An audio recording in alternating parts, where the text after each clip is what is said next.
This visit's been a celebration of the values that we share. We, as a peoples, are committed to the principles of equality and opportunity. The idea that if you work hard and play by the rules, you can make it if you try, no matter what the circumstances of your birth, in both of our countries. And we see this in our current presidential campaign. After all, where else could a boy born in Calgary grow up to run for President of the United States?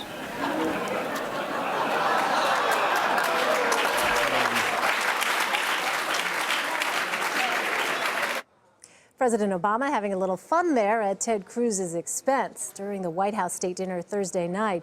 Questions about Cruz's citizenship have come up repeatedly on the campaign trail because he was born in Canada to an American mother and later moved to the U.S. The lavish dinner was held for Canadian Prime Minister Justin Trudeau and his wife, Sophie Gregoire Trudeau.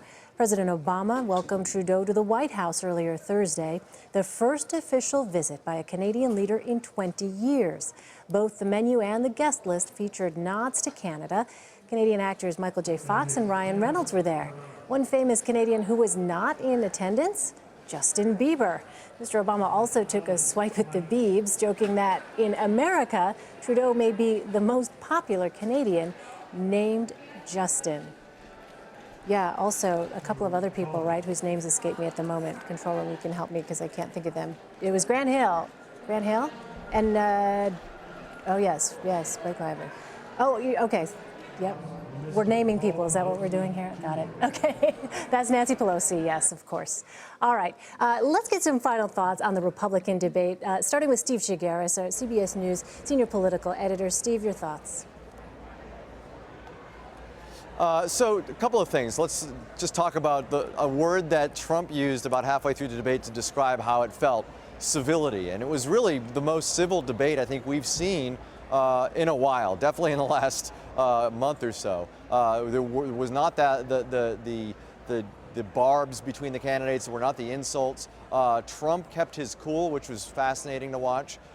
Even when Cruz and Rubio tried to get at him in a more substantive way, he didn't take the bait, stayed pretty cool the whole time. And then I also thought it was interesting that Rubio went back to his old strategy of sounding, really talking about substance, talking about policy, deeply talking about policy, and making the argument that he can be the future of the Republican Party, and he is looking forward. It's a strategy that didn't really work very well for him, other than getting him very good reviews in terms of his debate performance, but in terms of the polls, it didn't really help him crack through. He switched strategies, went after Trump. That didn't work for him either. We'll see if this this original strategy is enough to get him ahead of Trump here in Florida.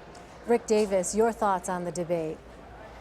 Well, tonight was living proof that you can have one too many debates. 2.5 hours of absolutely nothing.